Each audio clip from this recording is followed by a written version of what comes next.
Welcome to my channel knowledge is power. আজকে আলোচনা করব ক্লাস 11-এর সেমিস্টার 1-এর ইংলিশের একটি গুরুত্বপূর্ণ কবিতা দ্য সেকেন্ড কামিং। কবিতাটি আলোচনার পূর্বে আমরা কবি উইলিয়াম বাটলার ইয়েটসের সম্বন্ধে একটু জেনে নেব।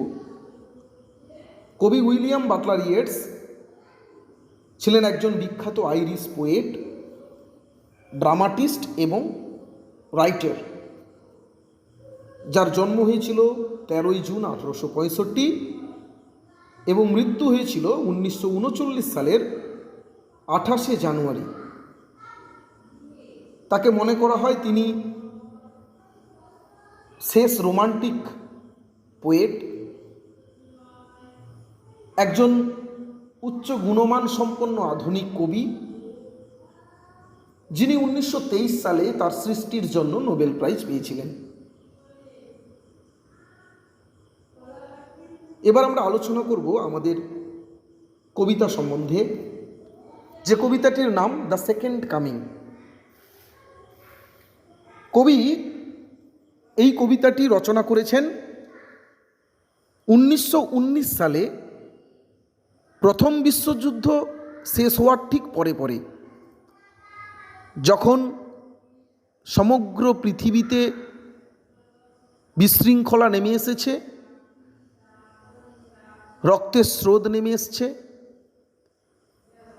সমগ্র পৃথিবীতে যখন অরাজকতা বিরাজ করছে, এই ধরনের একটি প্রেক্ষাপটে কবি এই কবিতাটি লিখেছেন, যে কবিতাটি 1920 সালে দ্য ডায়াল পত্রিকায় প্রকাশিত হলো।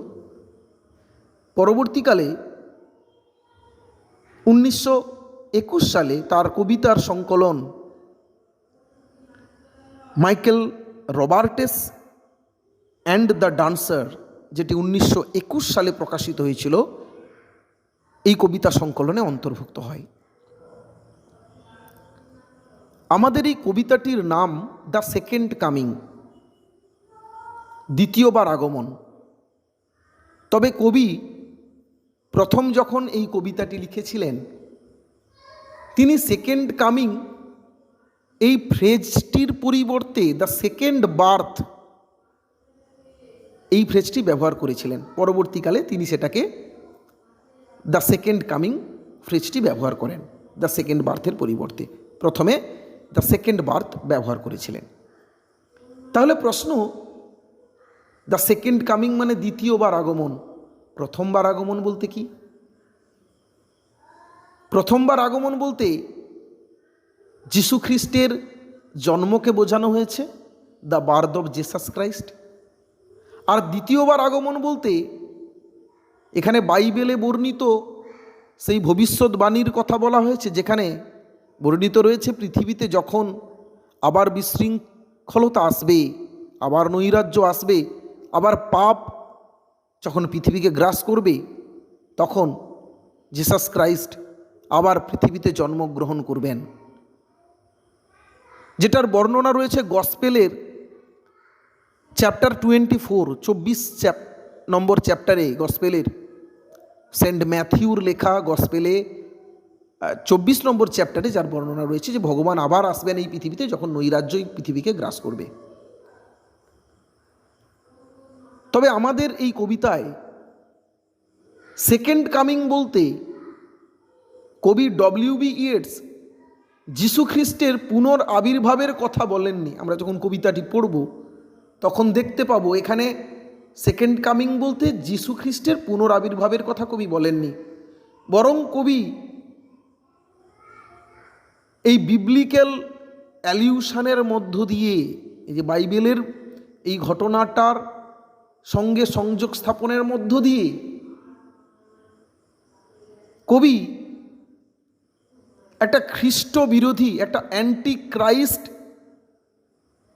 বেস্টিয়াল এন্টিটি, অর্থাৎ খ্রিস্ট বিরোধী একটা পাশবিক শক্তির আবির্ভাবের কথা বলা হয়েছে। এখানে আমাদের এই কবিতায় দ্বিতীয় আগমন, সেকেন্ড কামিং বলতে জেসাস ক্রাইস্টের সেকেন্ড কামিংয়ের কথা বলা হয়নি, বরং খ্রিস্ট বিরোধী একটা নির্মম, একটা পাশবিক শক্তির জন্মের কথা বলা হয়েছে। কবিতাটির আলোচনার জন্য এই কথাগুলো খুবই প্রয়োজন, তাই কথাগুলো আলোচনা করলাম। আরেকটা কথা অবশ্যই আলোচনা করতে হবে, ডব্লিউ.বি. ইয়েটস বিশ্বাস করতেন এই পৃথিবীর যে ইতিহাস, এই ইতিহাস কতকগুলো চক্রে বিভক্ত। এক একটা চক্রের বয়স বা পরিসীমা 2000 বছর। তার মত অনুযায়ী একটা চক্রের শেষ হয়, আরেকটা চক্রের শুরু হয়। একটা চক্র যদি শান্তির হয় তবে আরেকটা চক্র অশান্তির, একটা চক্র যদি শৃঙ্খলার হয় আরেকটা চক্র বিশৃঙ্খলার। ইয়েটস মনে করতেন যীশুখ্রিস্টের জন্মের আগের 2000 বছর বিশৃঙ্খলার 2000 বছর ছিল, অন্ধকারের 2000 বছর ছিল। যীশুখ্রিস্টের জন্মের সঙ্গে সঙ্গে শৃঙ্খলার, শান্তির, শুভ তার 2000 বছর শুরু হলো।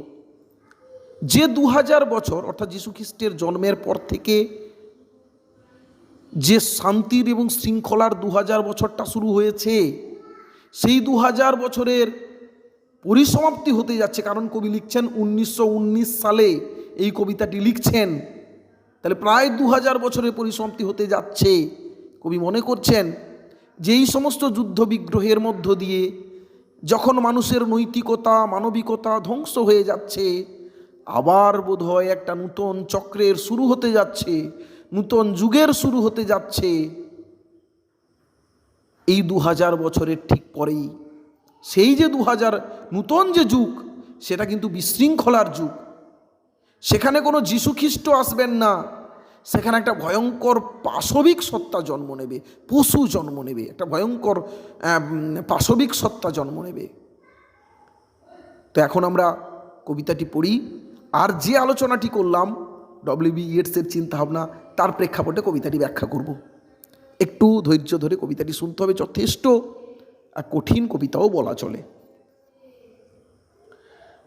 প্রথম লাইনটা শুরু হয়েছে turning and turning in the widening gyre. Turning মানে ঘুরতে ঘুরতে, কোথায় ঘুরতে ঘুরতে না, ইন দ্য ওয়াইডেনিং। ওয়াইডেনিং মানে ক্রমশ বাড়ছে, জায়ার, জায়ার বলতে কক্ষপথ, কক্ষ। আচ্ছা, মূলত জায়ার মানে কি? জায়ার মানে একটা ঘূর্ণন। সমুদ্রে যদি তুমি জলের ঘূর্ণন দেখো বা কোথাও জলের ঘূর্ণন দেখো, তার একটা কেন্দ্র থাকে আর তার চারিদিকে জলটা ঘুরতে থাকে বিভিন্ন কক্ষপথে। তুমি একটা স্পাইরালের কথা ভাবো, যে স্পাইরালের কি হয়, একটা নির্দিষ্ট অনেকগুলো চক্র আছে। স্পাইরাল, আমরা যে স্পাইরাল বাইন্ডিং করি, খাতাতে আমরা স্পাইরাল বাইন্ডিং করি, তো স্পাইরালের দেখবে একটা অনেকগুলো চক্র আছে। কিন্তু স্পাইরালের ক্ষেত্রে কি অধিকাংশ চক্রগুলো সমান হয়। কিন্তু তুমি যখন জলের ঘূর্ণন দেখবে, সেই ঘূর্ণনের বিভিন্ন সব চক্র কি একই রকমের সাইজ না, একটা কেন্দ্র থাকে, কেন্দ্রের কাছের যে চক্রটি আছে, কক্ষপথটি আছে, সেটা ছোট। কেন্দ্র থেকে একটু দূরের যে কক্ষপথটি সেটা আরও বড়, তারপরের যে কক্ষপথটি সেটা আরও বড়। তো এই যে কক্ষপথগুলো একে অপরের সঙ্গে সংযুক্ত থাকে না একটা ঘূর্ণনে। কিন্তু কবি এখানে যে জায়ারের ছবিটা কল্পনা করেছেন, একটা স্পাইরালের মতো জায়ার, যেখানে একটা কক্ষপথ আরেকটা কক্ষপথের সঙ্গে সংযুক্ত। দ্বিতীয় লাইনটা আছে turning and turning in the widening gyre, অর্থাৎ ক্রমবর্ধমান কক্ষপথে ঘুরতে ঘুরতে the falcon cannot hear the falconer. এখানে একটা বাজ পাখির ছবি কল্পনা করা হয়েছে, যে বাজ পাখিটা ওই ক্রমবর্ধমান কক্ষপথে ঘুরতে ঘুরতে তার মালিকের কথা, ফ্যালকনার বা ট্রেনারের কথা শুনছে না। একটা কল্পনা করো, একজন ট্রেনার বা বাজ পাখিকে যিনি ট্রেনিং দেন, তিনি একটা জায়গায় দাঁড়িয়ে রয়েছে, আর বাজ পাখিটি তাকে কেন্দ্র করে ঘুরছে, চক্রাকারে ঘুরছে, গোল গোল হয়ে ঘুরছে। তো প্রথমে যে ঘুরলো সেটা খুব, তার যে কক্ষপথটা ছোট ছিল, পরে আরেকটু দূরে ঘুরলো, অর্থাৎ তার কক্ষপথটা ক্রমশ বাড়ছে, পরে আরও একটু দূর দিয়ে একটু বড় কক্ষপথে ঘুরছে। এইভাবে সে এত দূরে ঘুরতে ঘুরতে চলে গেছে যে সে আর তার মালিকের কথা শুনতে পাচ্ছে না। ভালো করে বোঝো এটা। টার্নিং অ্যান্ড টার্নিং, ঘুরতে ঘুরতে ইন দ্য ওয়াইডেনিং জায়ার, ক্রমবর্ধমান কক্ষপথে ঘুরতে ঘুরতে দ্য ফ্যালকন, বাজ পাখি, ক্যান নট হিয়ার, শুনতে পায় না, দ্য ফ্যালকনার, তার ট্রেনারের কথা আর শুনতে পাচ্ছে না সে, অর্থাৎ মালিকের কথা সে আর শুনছে না। সে অনেক দূরে উড়ে উড়ে চলে গেছে। তো বাজ পাখিটি যে উড়ছে সে কিন্তু তার মালিককে কেন্দ্র করে চক্রাকার বৃত্তাকার কক্ষপথে ঘুরছে, কিন্তু সেই যে কক্ষপথগুলো প্রথমে সে ছোট বৃত্তে ঘুরছিল, তারপরে একটু দূরে দূরে বৃত্তাকার কক্ষপথে ঘুরছে, এইভাবে কক্ষপথগুলো ক্রমশ বেড়ে গেছে। বলছে ক্রমবর্ধমান কক্ষপথে ঘুরতে ঘুরতে বাজ পাখিটি আর তার মালিকের কথা শুনছে না। আমরা যদি ফ্যালকন বা বাজ পাখিটিকে যদি ধরে নিই মানুষ, বাজ পাখিটি মানব সভ্যতার প্রতীক, বাজ পাখিটি মানব সভ্যতার প্রতীক, আর ফ্যালকনার অর্থাৎ তার ট্রেনারকে যদি আমরা ভগবানের প্রতীক বলে ভেবে নিই, সৃষ্টিকর্তার প্রতীক বলে ভেবে নিই, তাহলে বাজ পাখিটি অর্থাৎ মানব সভ্যতা আর তার সৃষ্টিকর্তার কথা শুনছে না, সে তার যা খুশি আপন মনে তাই করছে।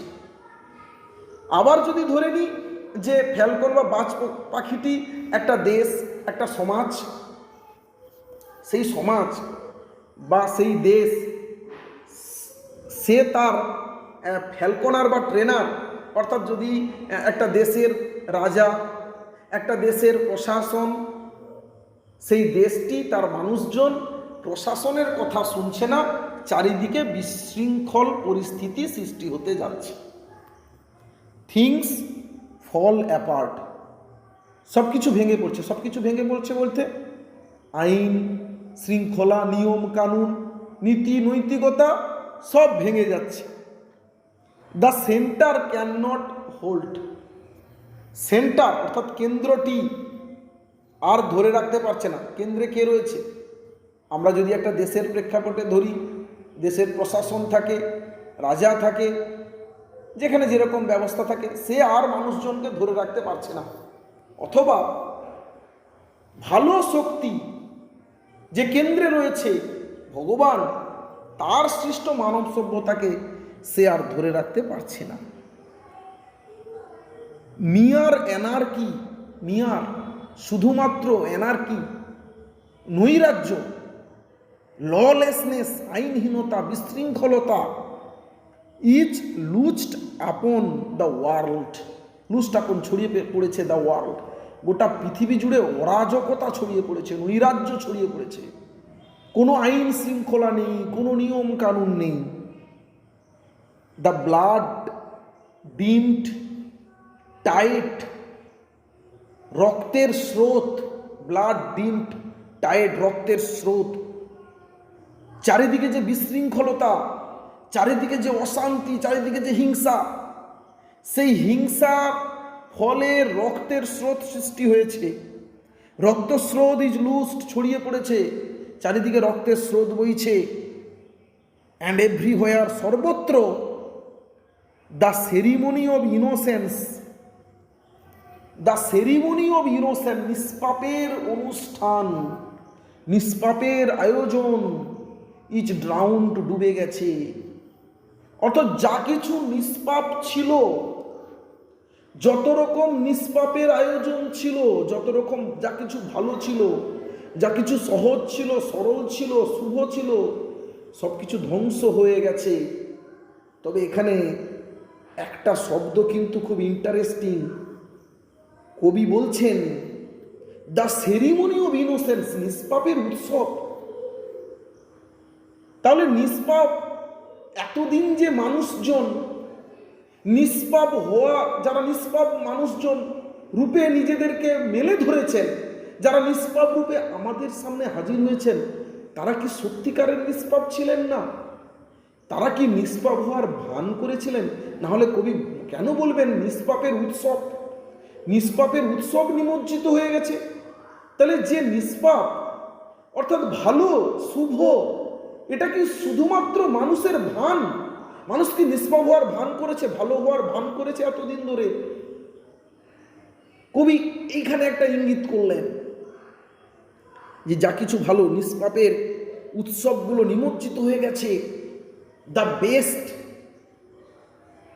Lack all conviction. The best বলতে ভালো মানুষজন, এই সমাজের যারা সব থেকে বেস্ট পিপল, যাদের মধ্যে গুড অ্যান্ড এভিলের সেন্স রয়েছে, ভালো মন্দের বোধ রয়েছে, যাদের মধ্যে মোরালিটি রয়েছে, নৈতিকতা রয়েছে, এই ভালো মানুষজন তাদের কনভিকশন, মানসিক দৃঢ়তা হারিয়ে ফেলেছে। মানসিক দৃঢ়তা হারিয়ে ফেলেছে মানে তারা আর ভালো মন্দের বিচার করতে পারছে না, তারা আর খারাপের প্রতিবাদ করতে পারছে না। ভালো মানুষজন তাদের মানসিক দৃঢ়তা হারিয়ে ফেলেছে। হোয়াইল যখন দ্য ওয়ার্স্ট, যখন খারাপ মানুষজন অর্থাৎ নীতিহীন মানুষজন আর ফুল অফ প্যাশনেট ইন্টেন্সিটি, তীব্র আবেগে পরিপূর্ণ, তারা ভালো মানুষজন তাদের মানসিক দৃঢ়তা হারিয়ে ফেলেছে, কিন্তু খারাপ মানুষজন, নীতিহীন মানুষজন, তারা তীব্র আবেগে পরিপূর্ণ ধ্বংসাত্মক কাজ করার জন্য। ফার্স্ট স্ট্যাঞ্জাটা এইভাবে শেষ হলো। এবং ফার্স্ট স্ট্যাঞ্জাতে কবি কি বর্ণনা করলেন?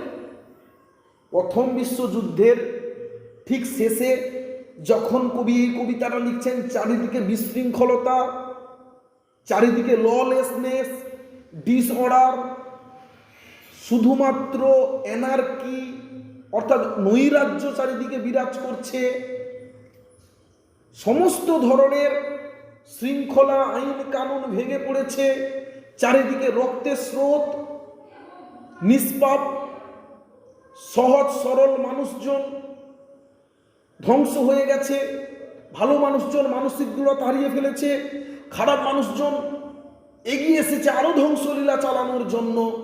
চারিদিকে একটা আশাহীন পরিস্থিতি, একটা বিশৃঙ্খল পরিস্থিতি, এইটা কবি বর্ণনা করলেন প্রথম স্ট্যাঞ্জাতে। তার মানে কবি বলছেন তাহলে তো মিলে যাচ্ছে। জেসাস খ্রাইস্ট বলেছিলেন যে পৃথিবীতে যখন আবার অরাজকতা আসবে তখন আমি আবার জন্ম নেব মানুষকে উদ্ধার করার জন্য। তাহলে তো মিলে যাচ্ছে, আবার তো অরাজকতা পৃথিবীতে চলে এসছে, তার মানে কি জেসাস খ্রাইস্ট আবার জন্ম নেবেন? আবার কবি যেটা নিজে বিশ্বাস করেন যে প্রতি 2000 বছর অন্তর এক একটা যুগের শেষ হয়, তাহলে এই যে যীশু খ্রিস্টের যে যুগ, শান্তির যুগ, এই শান্তির যুগও তো তাহলে শেষ হচ্ছে, তাহলে কি এবার অশান্তির যুগ শুরু হবে? এই ধরনের একটা চিন্তা ভাবনা কবির মধ্যে আসছে যে কি হবে এবার, এই অশান্তি, চারিদিকে বিশৃঙ্খলতা, এবার কি হবে? যীশু খ্রিস্ট কি আসবেন? দ্বিতীয়বার কি তিনি জন্মগ্রহণ করবেন এই পৃথিবীতে? সেকেন্ড স্ট্যাঞ্জা শুরু হচ্ছে শিওরলি, নিশ্চিতভাবে, সাম রিভিলেশন, কোনো কিছুর উদ্ভব, ইজ অ্যাট হ্যান্ড, শীঘ্রই কোনো কিছুর রিভিলেশন, কোনো কিছুর আগমন, কোনো কিছুর উদ্ভব হতে যাচ্ছে। এই রিভিলেশন বলতে কিসের রিভিলেশন? কোনো সুপার ন্যাচারাল পাওয়ার, কোনো অতি প্রাকৃত শক্তির, সেটা ভগবান হতে পারে বা ওই ধরনের কোনো শক্তি হতে পারে, তার উদ্ভব নিশ্চিতভাবে, কবি বলছেন যে শিওরলি, নিশ্চিতভাবে, সাম রিভিলেশন ইজ অ্যাট হ্যান্ড, নিশ্চিতভাবে কোনো কিছুর এটা গডলি পাওয়ারের, গডলি পাওয়ারের একটা উদ্ভব হতে যাচ্ছে, একটা সুপার ন্যাচারাল পাওয়ারের উদ্ভব হতে যাচ্ছে। Surely the second coming is at hand, নিশ্চিতভাবে দ্বিতীয় আগমন হতে যাচ্ছে। ওই মনের মধ্যে একটা আশা জাগলো, নিশ্চিতভাবে বোধ হয় দ্বিতীয় আগমন হতে যাচ্ছে, যীশু খ্রিস্টের বোধ হয় দ্বিতীয় আগমন হতে যাচ্ছে মানব জাতিকে রক্ষা করার জন্য। দ্য সেকেন্ড কামিং, দ্বিতীয় আগমন। Hardly are those words out, hardly অর্থাৎ মুখ থেকে আমার কথাটা বেরায়নি, hardly are those words out, যেই না আমার মুখ থেকে এই কথাটা বেরিয়েছে। কোন কথাটা? দ্য সেকেন্ড কামিং, দ্বিতীয় আগমন। এই কথাটা মুখ থেকে বেরোতে না বেরোতেই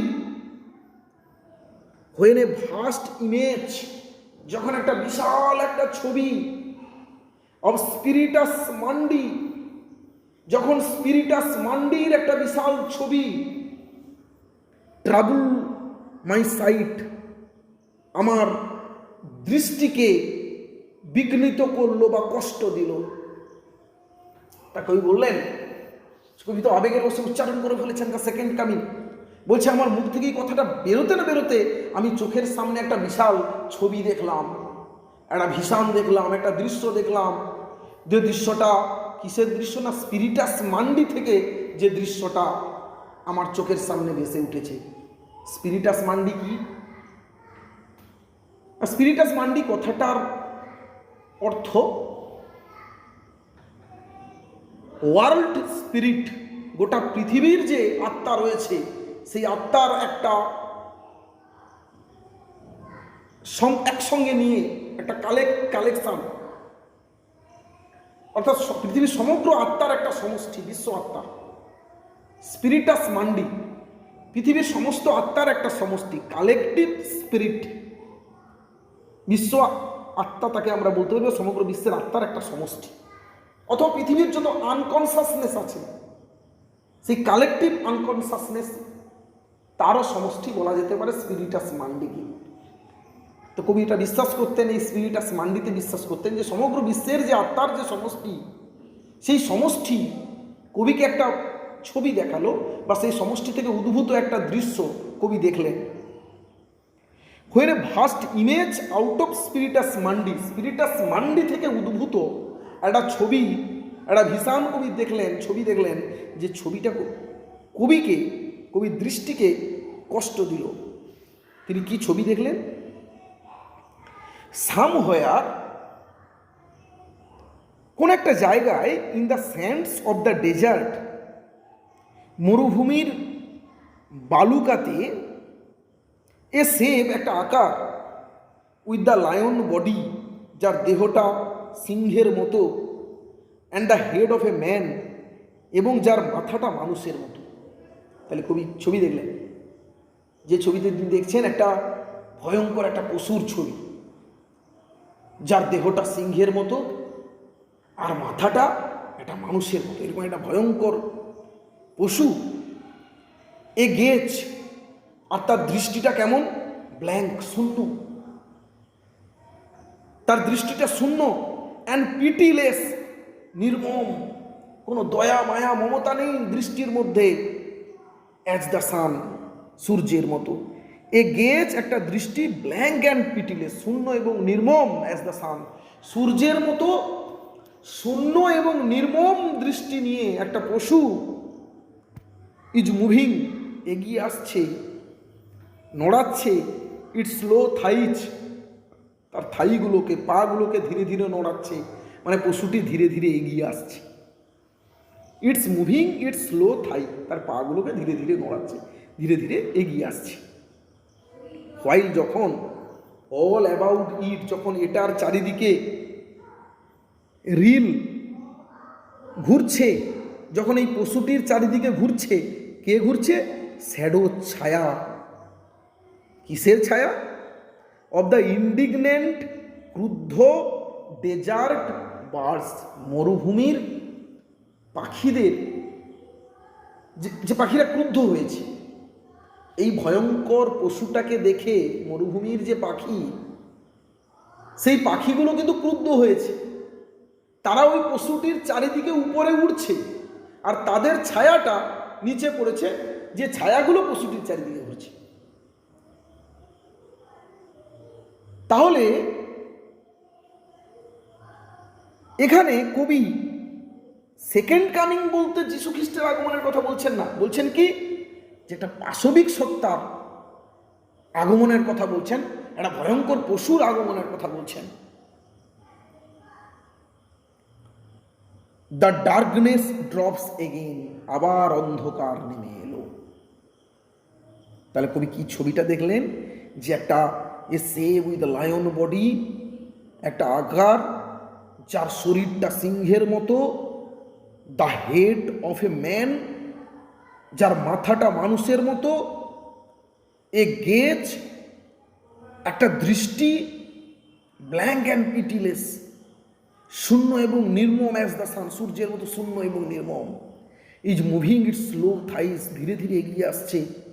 হোয়াইল অল অ্যাবাউট ইট, যখন এটার চারিদিকে রিল ঘুরছে, the shadows of the indignant desert birds, ক্রুদ্ধ মরুভূমিদের পাখির ছায়াগুলো এই পশুটার চারিদিকে ঘুরছে। দ্য ডার্কনেস ড্রপস এগেইন, আবার অন্ধকার নেমে এলো।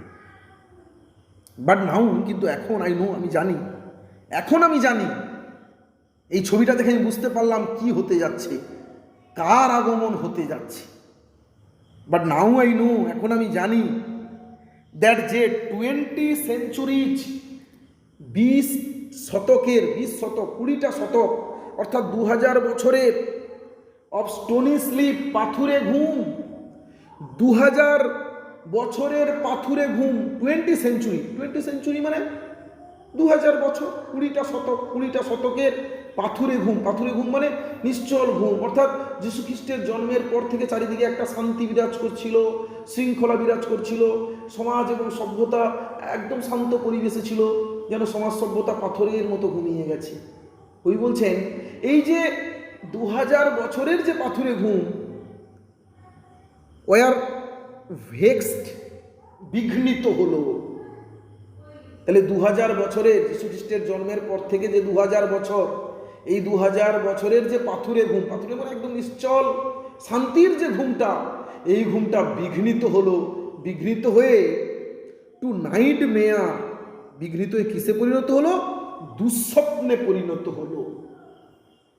তাহলে পাথুরে ঘুমটা বিঘ্নিত হয়ে দুঃস্বপ্নে পরিণত হলো। কিসের দ্বারা বিঘ্নিত হলো? By rocking cradle. Rocking cradle, cradle মানে কি? দোলনা। আর রকিং ক্র্যাডেল মানে, এখানে ক্র্যাডেল দোলনা, দোলনাটা কিসের প্রতীক? একটা ছোট্ট বাচ্চার, ছোট্ট শিশুর প্রতীক, ছোট্ট শিশু জন্ম নেওয়ার প্রতীক। কিন্তু এইখানে যে দোলনাটা রকিং, অর্থাৎ ভয়ঙ্কর দোলনা, এখানে রকিং ক্র্যাডেল, সেটা কিন্তু কোনো স্বাভাবিক শক্তির জন্ম নেওয়ার কথা বলেনি, বরং অ্যান্টি ক্রাইস্ট, খ্রিস্ট বিরোধী একটা যে বেস্টিয়াল সিভিলাইজেশন, পাশবিক একটা সভ্যতা, বা একটা যে ডিস্ট্রাকটিভ ফোর্স, একটা ধ্বংসাত্মক শক্তি জন্ম নিতে যাচ্ছে, অ্যান্টি ক্রাইস্ট ফোর্স জন্ম নিতে যাচ্ছে, সেটাকেই বোঝানো হচ্ছে। এই রকিং ক্র্যাডেল, এই ফ্রেজটার দ্বারা খ্রিস্ট বিরোধী একটা শক্তির জন্মের কথা ইঙ্গিত করা হয়েছে। বলছে এই যে রকিং ক্র্যাডেলের দ্বারা, খ্রিস্ট বিরোধী শক্তির দ্বারা 2000 বছরের শান্তির ঘুম বিঘ্নিত হয়েছে।